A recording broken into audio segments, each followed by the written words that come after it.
श्री दुर्गादेवी नमः श्री दुर्गादेवी नमः श्री दुर्गादेवी नमः श्री दुर्गादेवी नमः श्री दुर्गादेवी नमः श्री दुर्गादेवी कुंदे दुसारधवलाय शुभस्मिता या बिना वरदनिग्रहाय श्वेतपद्माष्टया ब्रह्मचुशंकरी शामां पातु सरस्वती भगवती निषेधुद्गम श्री परमात्मनों श्री परमात्मनों श्री परमात्म। जय हिंद जय भारत में आप सबका स्वागत है। मैं रामनीश आपसे निवेदन करता हूँ चैनल को सब्सक्राइब करें, लाइक करें, शेयर करें। सत्य के साथ, सनातन के साथ, धर्म के साथ, विचार के साथ, बुद्धि के साथ, विश्वास के साथ, परंपरा के साथ, विरासत के साथ, अपनों के साथ, राष्ट्र के साथ, दुनिया के साथ, समुद्र के साथ, जल के साथ, वायु के साथ, अग्नि के साथ, आसमान के साथ, सूर्य के साथ, चंद्रमा के साथ, पर्यावरण के साथ हम लोग मानवता के साथ हम लोग खड़े थे, खड़े हैं और खड़े रहेंगे। हम रहें या ना रहे, ये राष्ट्र रहनी चाहिए, हम रहें या ना रहे। सत्य रहनी चाहिए, हम रहें या ना रहे। सनातन रहनी चाहिए, हम रहें या ना रहे। धर्म रहनी चाहिए, धर्म एक था, एक है और एक ही रहेगा धर्म। संसार में धर्म कोई दूसरा हो ही नहीं सकता है। जो संसार का सत्य है वही सनातन है, जो सनातन है वही धर्म है। उसे कोई नष्ट नहीं कर सकता है। कोई अगर चाहता है तो खुद स्वयं तो नष्ट हो जाएगा, क्योंकि आप जानते होंगे कि सत्य को नष्ट करने के लिए बहुत सारे प्रयास हुए, मानव दानव बना, लेकिन उसका कुछ लाभ हुआ ऐसा हम नहीं कहें कि लाभ नहीं हुआ, लेकिन उसे नष्ट नहीं किया जा सकता, खत्म नहीं किया जा सकता। शुरू करते हैं। आज हम लोग श्री दुर्गा सप्तशती का अध्याय पाठ, दुर्गा सप्तशती का अध्याय का पाठ अष्टमों अध्याय 8वां अध्याय को पूर्ण करेंगे। पहले संस्कृत में, बाद में इसका हिंदी अनुवाद शुरू। अष्टमो अध्याय रक्तिबीजबद्ध ध्यानम ओम अरुणां करुणां तरंगिताक्षी धृतपाशांगकुशवान् चापहस्ताम् अनीमादि विरावृतां मयूखे रहमित्येव विभावये वावाणीं ऋषि ओम ऋषिवाच चंडे च निहते नित्ये मुंडे च विनिर्पातिते बहुलेषु च सैन्येषु छत्रि तेष्वसुरेश्वरं ततः कोपपराधीनचेताः शुम्भः प्रतापवान्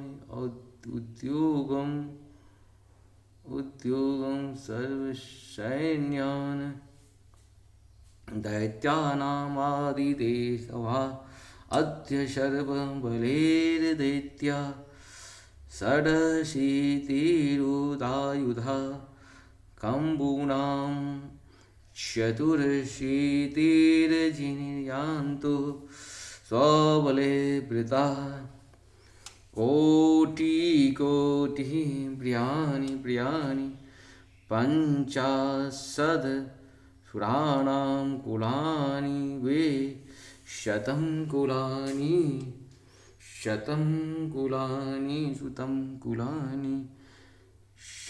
कुलानि धूम्राणि निर्गच्छन्तु मम क्यया कालका सौहृदमार्य कालकीयास्तथासुरा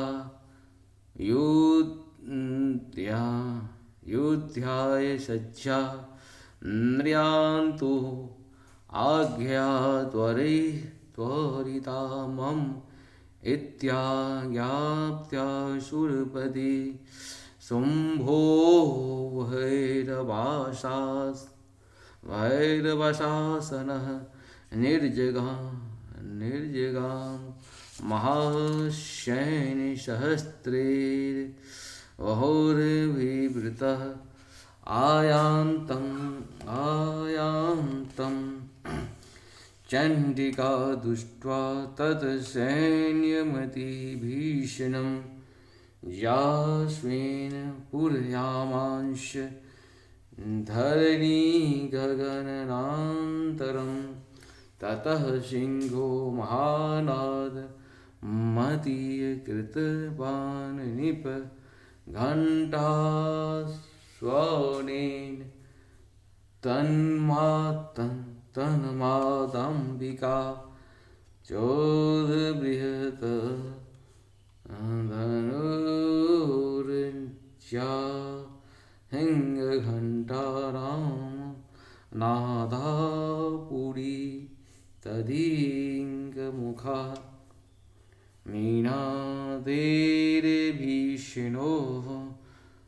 कालीजिह्वे विस्ताराणि तानना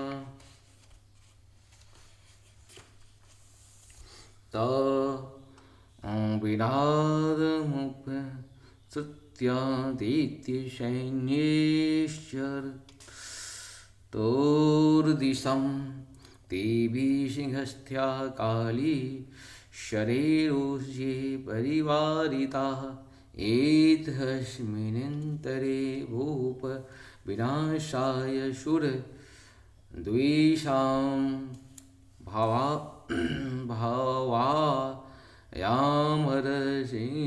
भावायामरसिंहानामर्ति बृहबलान्त्यः रहोस गृह विष्णुनां तथेन्द्रस्य च शक्त्यः शरीरेभ्यो विनिष्कृत्यम्य तदुर्पेशचण्डिकां ययुः यस्य देवस्य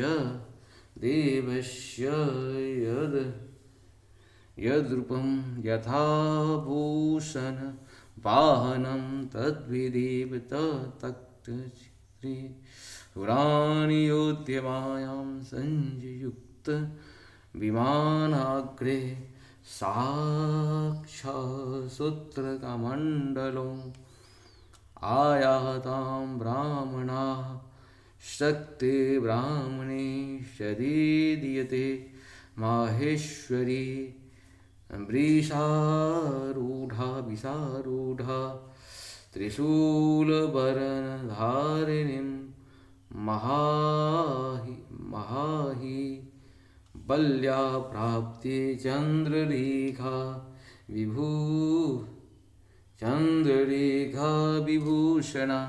विभूषणा कौमारी शक्तिहस्त्या च मयूरबरवाहना यो युध्यभयस्मया दैत्यानम्बिके गुहरूपिणी तथैव वैष्णवी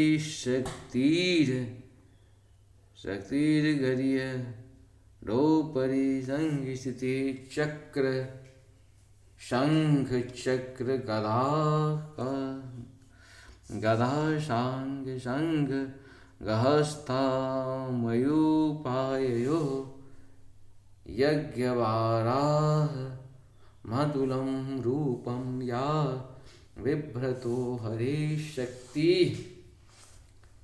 शक्तिशाप्याप्तो ततः वाराहि बिभ्रति तरुं नारसिंहिनी सिंहे बिभ्रति सदृशः वपु प्राप्ता तत्र क्षिप्तनक्षत्रसंहितिः वज्रहस्ता तथे वैन्द्री गजराजोपरि स्थिता प्राप्ता सहस्रनयनां तथा शक्रस्थेयुषा ततः परिवृतस्ता भीरीशानो देवशक्तिभिः हन्यत्यामशुरा चक्रं मम प्रत्याह चण्डिकाम् ततो देवी शरीररातु तो विनेश्य क्रान्तादिभीषणा चण्डिका शाक्तिर्त्युग्रा शिवा शतः निनादिनी सा चाह ध्रुमजटिलमीशानं पराजिता दूत त्वं गच्छत भगवन् पार्श्वरिव शुम्भ निशुम्भयोः ह्रीशुम्भ निशुम्भयं च दानवावतीर्गदितो ये चान्ये दानवास्तत्र युध्याय समुपस्थिता त्रैलोक्येमिन्द्रो लभतां देवाः सन्तु हविर्भुजः यूयं प्रयात पातालं यदि जीवितुर्मिच्छत् बलाबलिभापादथ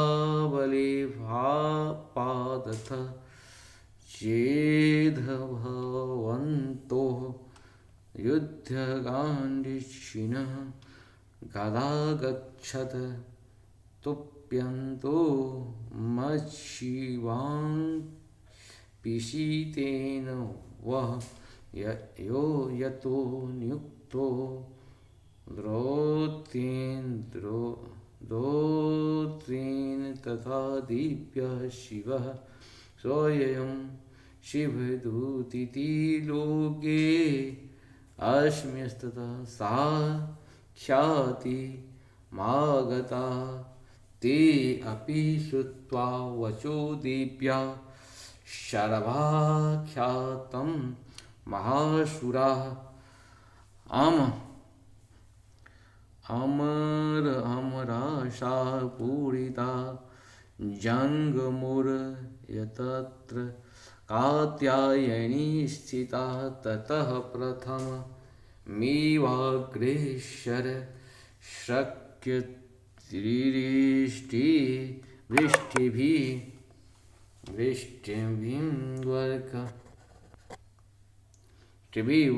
वृष्टिभिर्वर्कश्रुत्याः शारदेवी मम रार्यः सा च तान् प्रहीतान् बाणान् क्षुल्लशक्तिर्परश्वधान् चिच्छेद लीलाया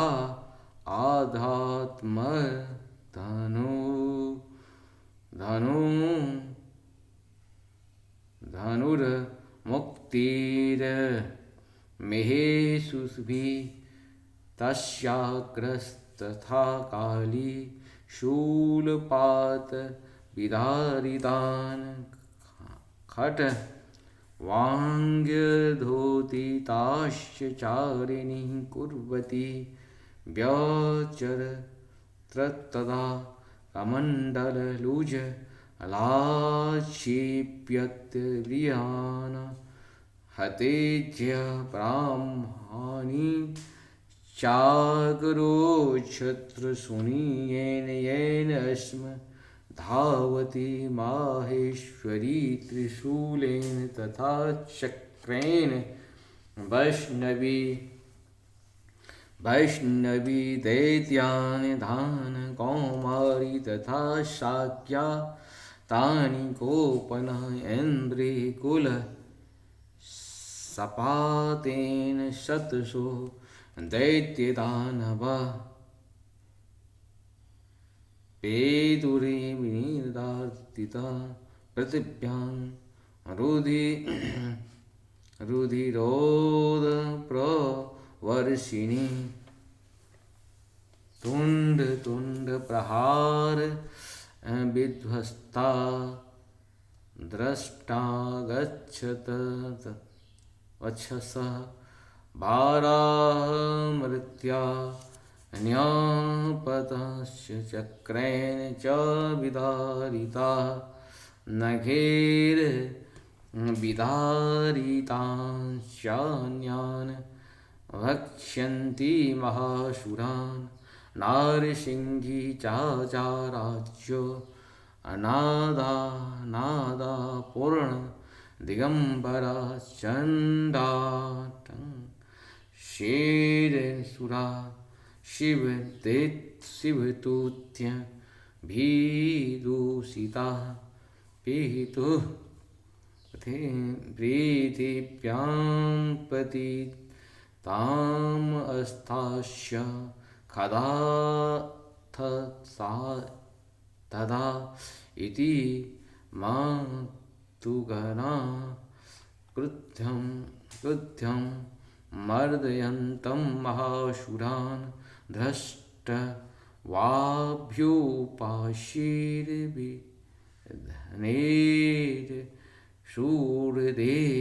धृष्ट्वाभ्युपाशीर्विनेर्शूरदेववारिसैनिका पलायनपरान् दृष्ट्वा दैत्या मृगगणार्दितान् योद्धव्यातु क्रुधो रक्तबीजो महासुरः रक्तबिन्दुर्यथा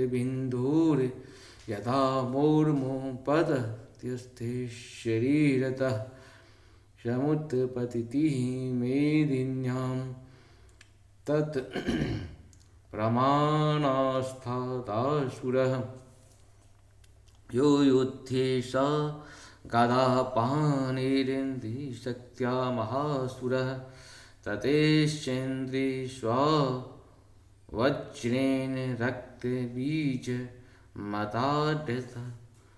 कूलिशेना हत श्यायसुपुः शोश्रावान् शोणितं समुत्स्तुतो योधास्तर्दूपास्त पराक्रमः यावन्तः पतितास्तस्य शरीराद्रक्तिबिन्दवः तावन्तः पुरुषा जाता अस्तर्दुर्य बलविक्रमा ये चापि युयुध्यो अस्तत्र पुरुषा रक्तसंभवा शमः मातुभिरत्यग्रस्त्र पाताति भीषणं पुनश्च वज्रपातेन क्षतमस्य शिरो यदा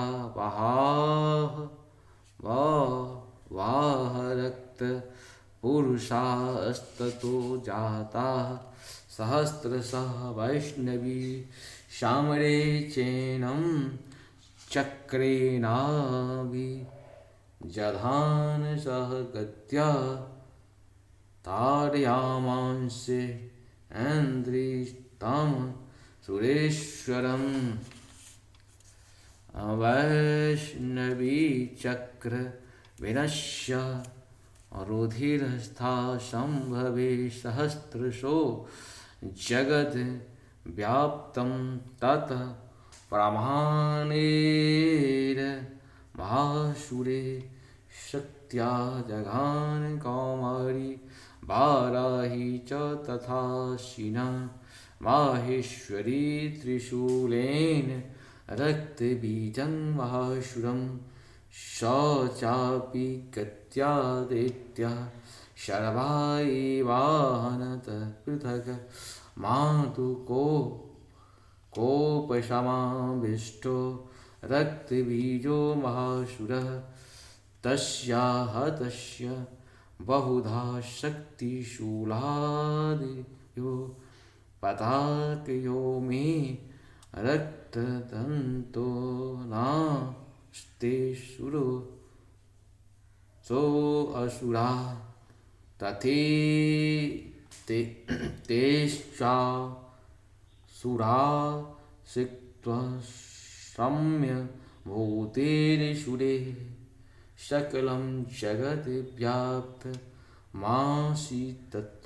देव्या भय माजगो मुरोत्तमं तान् विषणान् सुजान् दृष्ट्वा चण्डिका प्राह सत्वरा वाच काली चामुण्डे विशर्तृन् वन्दनं कुरु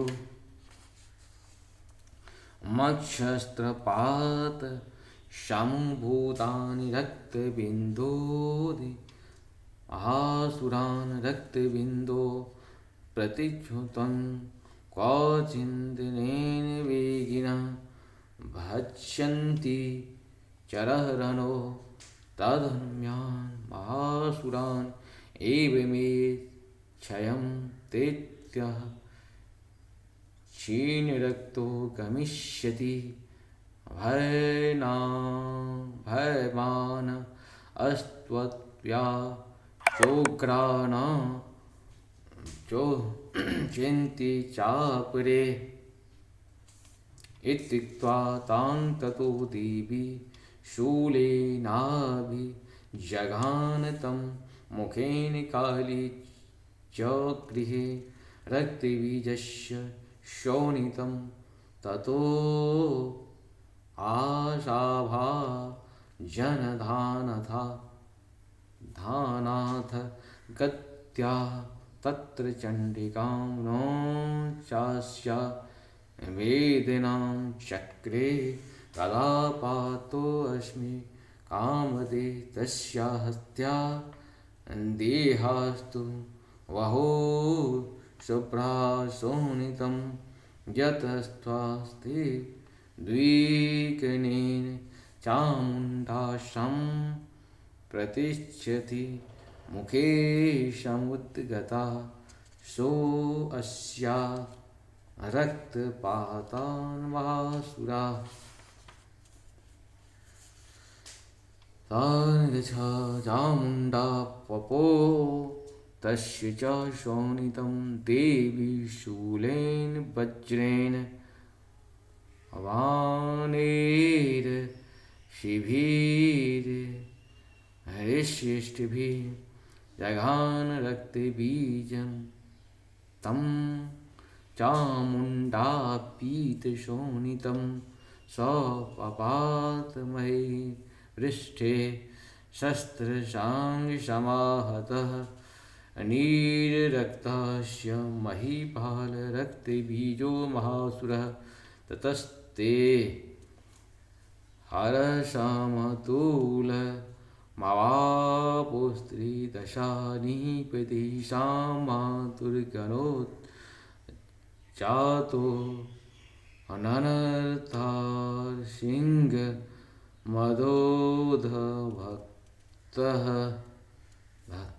मधोदधक्तः ओम इति श्रीमार्कण्डे पुराणे सर्वाणिके मन्वन्तरे श्रीमहात्मन्ते रक्तबीजोपधो नामाष्टमोऽध्यायवाच अष्टमोऽध्यायवाच अर्धसंश्लोकः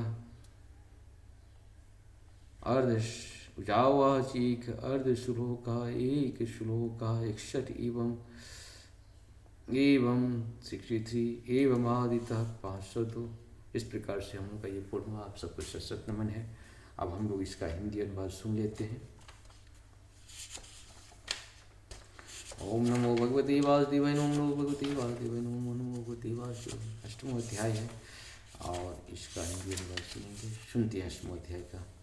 मैं अनामिका आदि सिद्धमयी किरणों से आवृत भवानी का ध्यान करता हूँ। उनके शरीर का रंग लाल है, नेत्रों में करुणा लहरा रही है तथा हाथों में पाश अंकुश बाण और धनुष शोभा पाते हैं। ऋषि कहते हैं चंड और मुंड नामक दैत्यों के मारे जाने तथा बहुत सी सेना का संहार हो जाने पर दैत्यों के राजा प्रतापी शुंभ ने मन में बड़ा क्रोध हुआ और उसने दैत्यों की संपूर्ण सेना को युद्ध के लिए कूच करने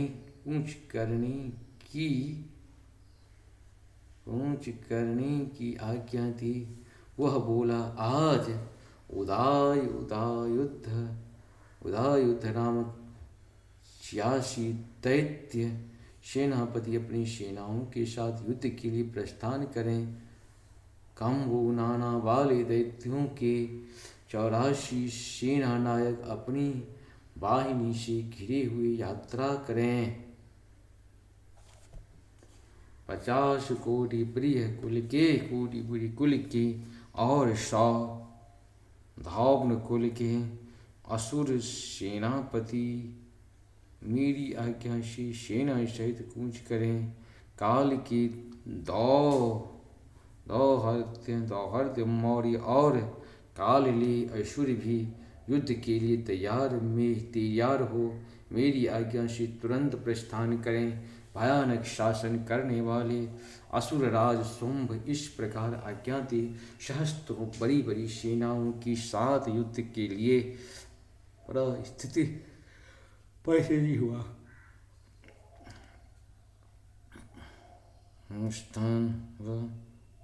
प्रस्थान व उसकी अत्यंत भयंकर सेना आती देख चंडिका ने अपने धनुष की टंकार से पृथ्वी तथा आकाश के बीच का भाग गुंजा दिया राजन। तदंतर देवी के सिंह ने भी बड़े जोर जोर से दहाड़ना आरंभ किया। फिर अंबिका ने घंटे के शब्द से उस ध्वनि को और भी बढ़ा दिया। धनुष की टंकार, सिंह की दहाड़ और घंटे की ध्वनि से संपूर्ण दिशाएं गूंज उठी। उस भयंकर शब्द से काली ने अपने विकराल मुख को और भी बढ़ा लिया और इस प्रकार वे विजयी नहीं हुई। इस त्रिमूलना को सुनकर दैत्यों की सेना ने चारों ओर से आकर चंडिका की सिंह तथा काली देवी के क्रोध पूर्वक घेर लिया। राजन, इसी बीच में असुरों की विनाश तथा देवताओं की अभ्युदय लिए ब्रह्मा, शिव, कार्तिकेय, विष्णु तथा इंद्र आदि देवी की शक्तियाँ जो अत्यंत पराक्रम तथा बल से संपन्न थी, उनके शरीर से निकलकर उन्हीं के रूप में चंडिका देवी के पास गई। जिस देवता का जैसा रूप वैसा ही वेशभूषा तथा जैसा वाहन ठीक वैसा ही साधनों से संपन्न हो, उसकी शक्ति असुरों से युद्ध करने के लिए आई। सबसे पहले हंस युक्त विमान पर बैठी हुई अक्षय सूत्र और कमंडलु से सुशोभित ब्रह्मा जी शक्ति उपस्थित हुए, जिसे ब्राह्मणी कहते हैं। महादेव जी को शक्ति विश्व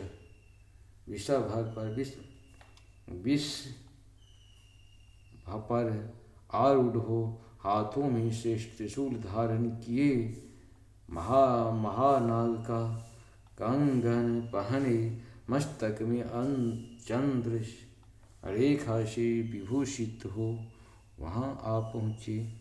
कार्तिकेय जी की शक्ति रूपा जगदम्बिका उन्हीं का रूप धारण किए श्रेष्ठ मयूर पर आरूढ़ हों, हाथ में शक्ति लिए दैत्य से युद्ध करने के लिए आए। इसी प्रकार भगवान विष्णु की शक्ति गरुड़ रूप विराजमान हो, शंख चक्र गदा शांग धनुष तथा खंडक हाथ में लिए वहाँ आए। अनुपम यज्ञ वराह का रूप धारण करने वाले श्री हरि की जो शक्ति, वह भी वराह शरीर धारण करके वहाँ उपस्थित हुए। नरसिंह शक्ति ही नरसिंह के समान शरीर धारण करके वहाँ आई। उसकी गर्दन के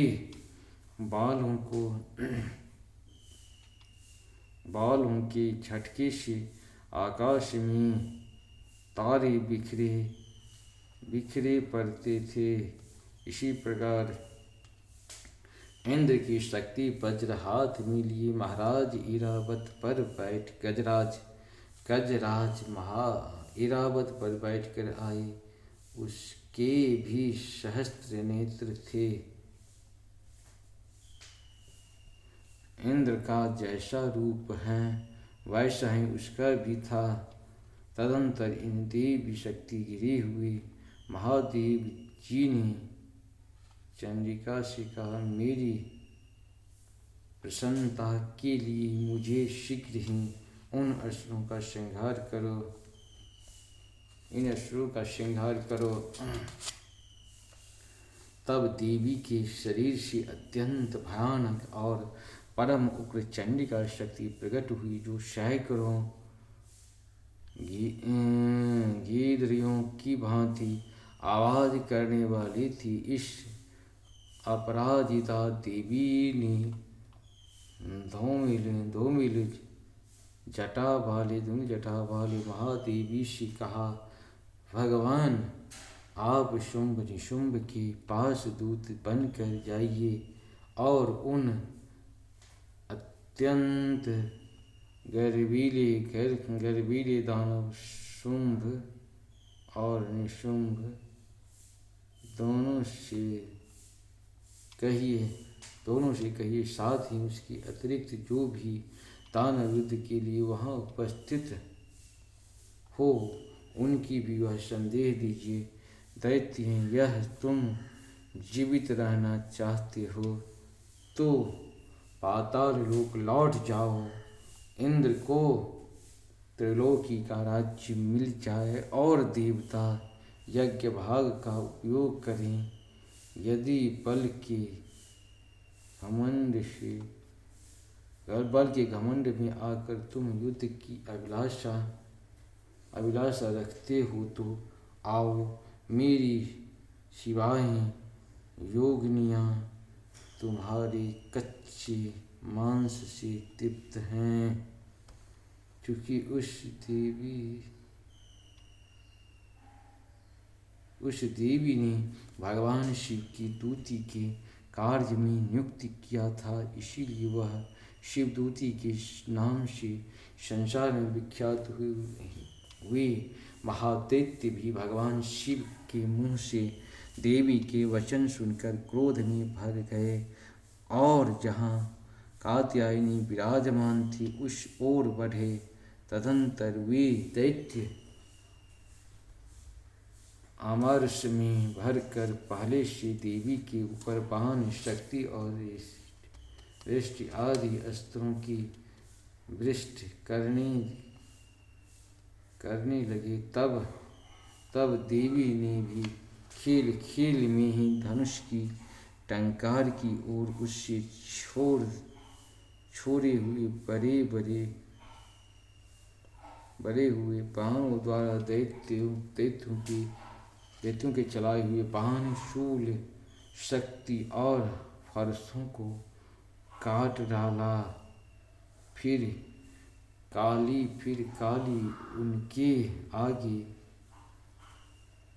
उनके आगे होकर शत्रुओं की शूल के प्रहार से विदीर्ण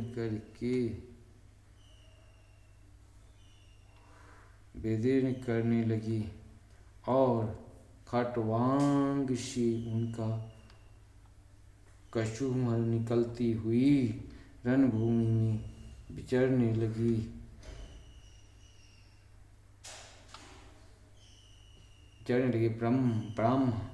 ब्रह्मानी भी जिस ओर दौड़ती उसी ओर उसकी कमंडलू का जल छिड़क कर शत्रुओं के ओज और पराक्रम को नष्ट कर देती थी। माहेश्वरी ने त्रिशूल से तथा वैष्णवी ने चक्र से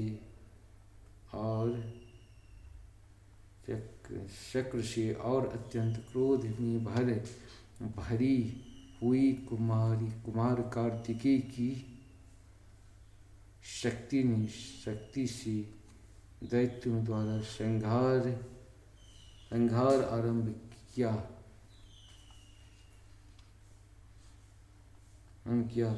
इंद्रिय शक्ति के वज्र प्रहार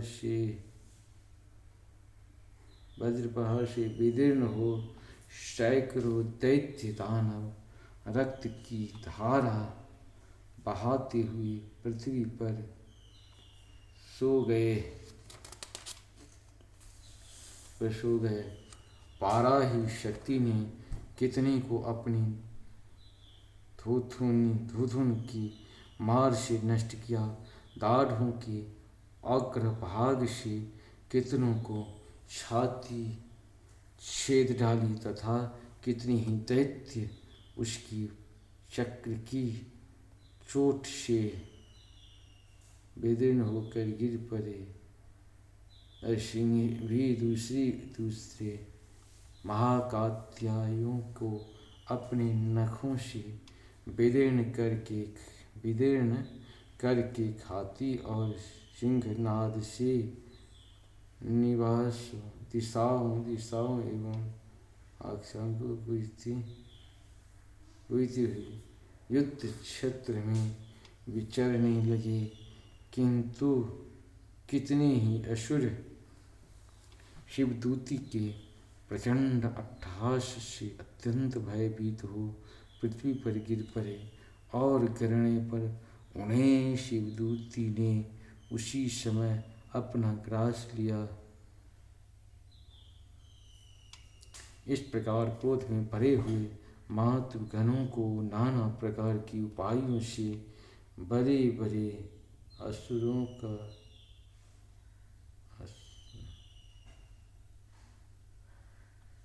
इस प्रकार क्रोध में भरे हुए मृगगणों तथा नाना प्रकार के उपायों से बड़े बड़े असुरों का मर्दन करते हुए दैत्य सैनिक भाग खड़े हुए। मातृगणों के प्रीत देवियों को युद्ध में भागते देख रक्तबीज नामक महादैत्य क्रोध में भरकर युद्ध करने के लिए आया। उसके शरीर से जब रक्त की बूंदिका पृथ्वी पर गिरती तब उसी समान शक्तिशाली एक दूसरे महादैत्य पृथ्वी पर पैदा हो जाता। महाशु रक्तबीज हाथों से गदा लेकर इंद्र शक्ति के साथ युद्ध करने लगा। तब इंद्र ने अपने वज्र से रक्तबीज को मारा। वज्र से घायल होने पर उसके शरीर से बहुत सा रक्त चूने लगा तथा उसके शरीर के समान रूप तथा पराक्रम वाले योद्धा उत्पन्न होने लगे। उसके शरीर को रक्त की जितनी बूंदे गिरी उसने ही पुरुष उत्पन्न हो गए। वे सब रक्त बीज के समान ही प्रियवान बलवान तथा पराक्रमी थे। वे रक्त बीज से उत्पन्न होने वाले पुरुष भी अत्यंत ही भयंकर अस्त्र शस्त्र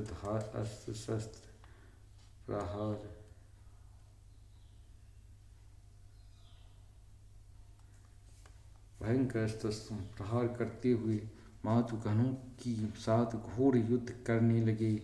पुनः वज्र के प्रहार से जब उसका मस्तक घायल हुआ तब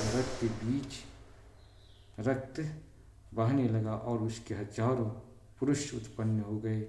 वैष्णवी ने युद्ध में रक्तबीज पर रक्त का प्रहार किया और रक्तबीज पर चक्र का प्रहार किया तथा इंद्रियों ने उस दैत्य सेनापति को गदा से चोट पहुंचाई। वैष्णवी के चक्र से घायल होने पर उसके शरीर से जो रक्त बहा और उससे जो उसी के बराबर आकार वाले सहस्त्रों महादैत्य प्रकट हुए, उनके द्वारा संपूर्ण जगत व्याप्त हो गया। कौमारी ने शक्ति से वाराही ने खंडक से और माहेश्वरी ने त्रिशूल से महादैत्य रक्त बीज को घायल किया। क्रोध में भरे हुए उस महादैत्य रक्त बीज भी गदा से सभी मातु शक्ति पर पृथक पृथक प्रहार किया। शक्ति और शूल आदि से अनेक बार घायल होने पर जो उसके शरीर से रक्त की धारा पृथ्वी पर गिरी, उससे भी निश्चय ही सैकड़ों असुर उत्पन्न हुए। इस प्रकार उस महादैत्य रक्त से प्रकट हुए असुरों द्वारा संपूर्ण जगत व्याप्त हो गया। उससे उन देवताओं को बड़ा भय हुआ।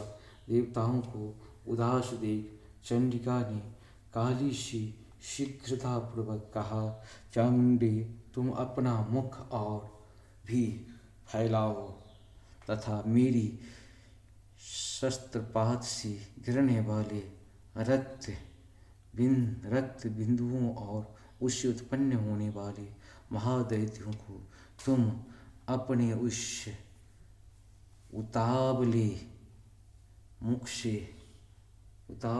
से खा जाओ। इस प्रकार रक्त से उत्पन्न होने वाले महादैत्यों का भक्षण करती हुई तुम अपने रण में विचरित रहो तथा करने से